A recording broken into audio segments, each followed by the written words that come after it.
Ra's true name. With the world created, the gods decided to appoint Ra as the first king of Egypt. He was perfectly placed to watch over the earth as he sailed across the sky each day. As king, Ra was incredibly powerful. He was also skilled in magic and could transform into different shapes at will to watch over the people of Egypt and the other gods. Every time he changed form, he took a different name. One moment he was Ra, the falcon-headed god who sailed his boat through the sky, and the next he became Khepri, a giant scarab beetle whose smooth dark shell shone with the light of the sun. However, Ra also had a secret name that he shared with no one else, not even the other gods. This was Ra's true name.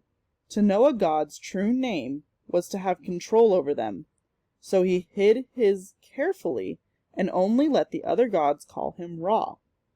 All of the other gods had their own true name, just like Ra, and they all guarded them from each other to protect their power.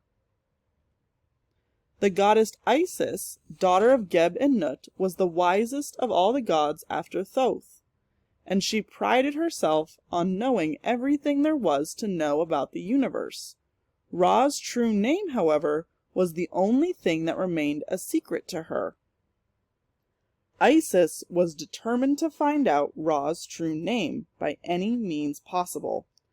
As Ra had gotten older, his mouth had grown slacker, and when he was tired he occasionally found himself drooling onto the ground.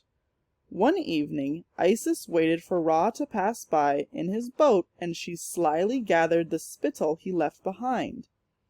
Isis was also a great expert in magic, and she used a spell to form the saliva into a venomous snake, which she left in the middle of the road that Ra traveled down each day. Later, Ra was walking past the spot where the snake was lying with some friends. He didn't notice the serpent coiled at his feet until it lunged at him, sinking its jagged teeth into his flesh. Ra yelled out in pain. "I have been bitten!" he exclaimed, turning to his companions. Ra's whole body then began to shiver and shake as the snake's poison spread through his veins. "Send for the rest of the gods, for surely one of them will know a way to save me from this venom!" Ra cried, and his friends ran off in search of help. Ra returned to his chambers unsteadily and waited for his family to arrive. He did not have to wait long, for the other gods came rushing when they heard the news, looks of shock on their faces at the sight of the mighty god so ill. The only one who was not surprised, of course, was Isis, who stood next to them all, copying their expressions and pretending not to know what had happened. "What has befallen you, noble one?" Isis asked. "I was out walking the earth and did not notice that a snake was lying in wait on the road," Ra explained. "It struck my leg with its fangs and poisoned me. Now my body is icy cold and fiery hot all at once. You are an expert in magic, Isis. Is there not something you can do to heal me of this sickness?" Isis pretended to think about it for a few minutes before making her suggestion. "If you were to speak your true name out loud, with me as your witness, your strength may be restored, for a true name contains life itself." For the first time, Ra grew suspicious. He knew how much power there was in a true name. Ra did not want to share his name if he did not have to, so he replied, "My name is Ra, who sails the sun across the sky each day, but some call me Khepri when I appear as a gigantic beetle." Isis gritted her teeth, perfectly aware that neither of these were the names she sought.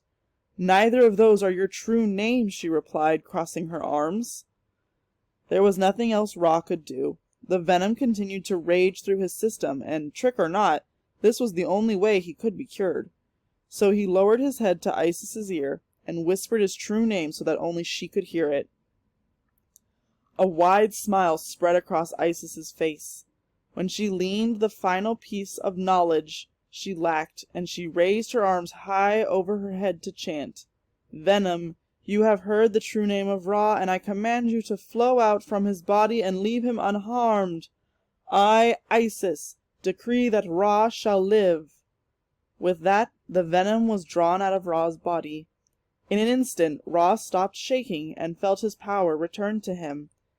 He had been cured, and he was thankful to Isis, even if he was now less trusting than before.